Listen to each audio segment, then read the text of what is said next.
It's clear the writers of the Bible had a serious fascination with cannibalism. It can be found everywhere, suggesting the act of eating one's friends and family in desperate times may have been a little more commonplace than anyone thought.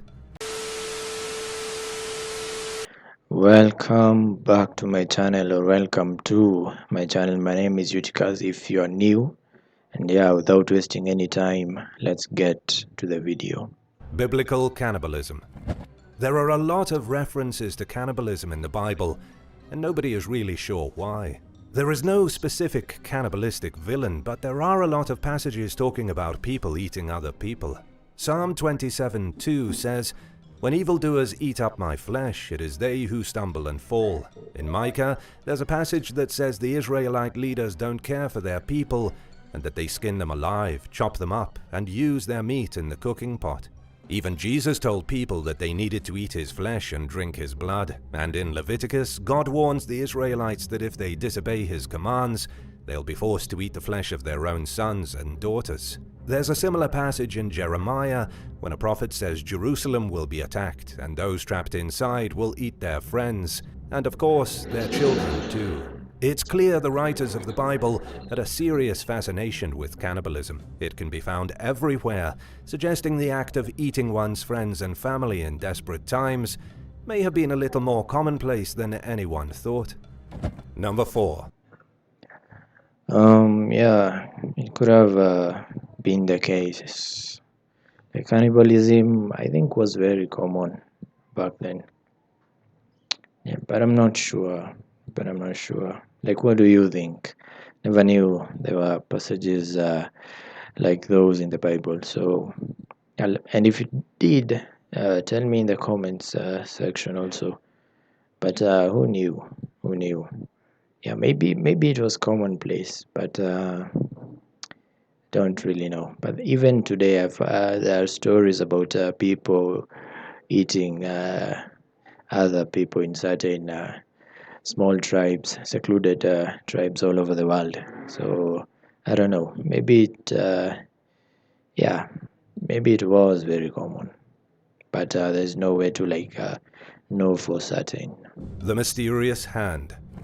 One of the stories in the Bible is of the great king Belshazzar, last crowned ruler of the Neo-Babylonian Empire until his death at the hands of the Persians in 539 BC. The biblical story takes place at a banquet thrown by the king for his nobles and the powerful people of Babylonian society. He commands that the goblets that were stolen from the Temple of Jerusalem be brought to the feast so that he and his concubines can drink from them. As the king and his concubines laugh and drink the wine, they praise the gods of gold and silver. As they praise these false idols, a mysterious human hand appears out of nowhere. The hand has no body, and it crawls along the wall and leaves a written warning on the plaster. Only King Belshazzar can see the writing on the wall, but he can't understand it. He has to summon Daniel, who can speak Aramaic, to read the warning for him. The message translates to, "Numbered, numbered, weighed, divided." This means the king's days are numbered, his soul has been weighed and found impure, and his kingdom will be divided. That night the king is killed in his sleep. The Persians take Babylon, and the empire falls. It's from this story that we get the expression, writing on the wall. Number 3. Yeah, that's one of the passages in the Bible that I remember quite well, even now. So imagine seeing like a hand just floating around and writing some words you don't understand on the wall. But that's very interesting. That I can still remember that verse specifically. I remember when I was young, reading that and wondering, and trying to picture that scenario inside my head, and it was just funny. It was one of the stories we were told, like in Sunday school when you were young. So it's a bit nostalgic to me. A legion of demons. There is an exorcism in the Bible performed by none other than Jesus Christ himself, and the details can be found in the book of Matthew. Jesus was moving through the region of Gadarenes when he came across a pair of men that were so hopelessly possessed by demons that they had turned into violent monsters. Nobody could continue on the trail because the men were crazed and raving mad. But, of course, Jesus wasn't worried at all. He approached the possessed individuals, drove the demons out of their bodies, and sent the demons into a herd of pigs. Each man had been possessed by their own legion of demons, and so Jesus easily yanked each one out and threw it into its own pig. Then he sent the whole herd of pigs tumbling down the embankment of a lake, where they splashed into the water and drowned. The men were saved, the pigs were all dead, and the demonic entities were sent back to hell, where they belonged. Number 2.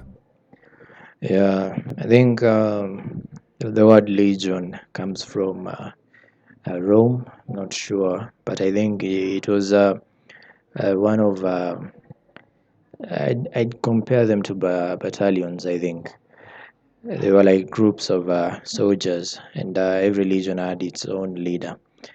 Yeah, I think that's where they got that word from. But that story was also interesting to me, but I never understood why he sent the demons into the pigs. But who knows why?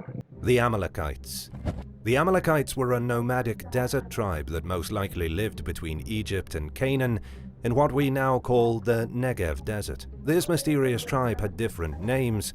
They were called Sut by the Babylonians and Sityu by the Egyptians. According to the Bible, the tribe was unrelentingly brutal. They hated the Israelites with a passion, and in Deuteronomy we see how they attacked the Israelites as they fled Egypt. When the Israelites were weary and exhausted, the desert tribe invaded them and tried to crush them.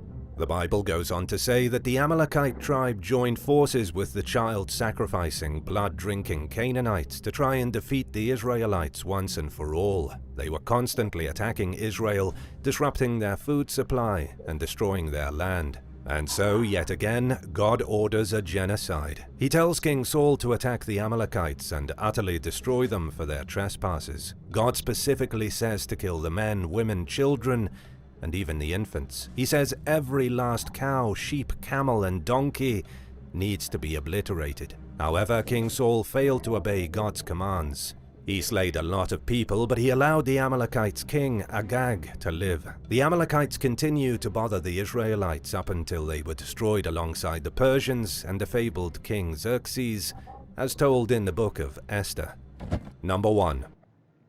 Yeah, the Old Testament, God was brutal. There were a lot of killings, but I guess God did have his reasons. But it was brutal, like everyone, the men, the innocent children, and the women. That was a bit much, in my opinion. But like who knows why. The Witch of Endor. The Witch of Endor is one of the more mystical and frightening characters in the Bible. According to the book of Samuel in the Old Testament, the Witch of Endor was a necromancer. She supposedly had a talisman that bestowed her with the power to summon the dead.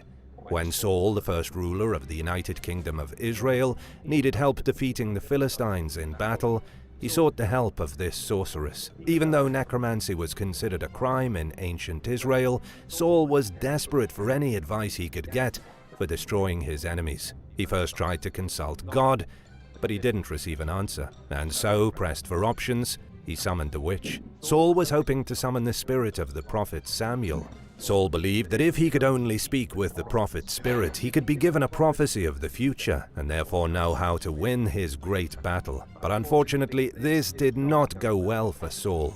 Rather than be given information that could help his conquest, he was given a prophecy of doom. The spirit of Samuel told Saul that his army would be defeated and that he and his sons would be dead by the next day. Saul collapsed out of sheer terror, the witch was sent away, and the next day came. Saul's Israelite army was defeated just as prophesied.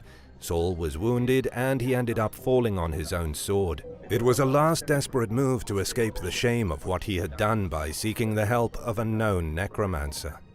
What's your favorite terrifying story from the Bible? Let us know in the comments, and don't forget to subscribe.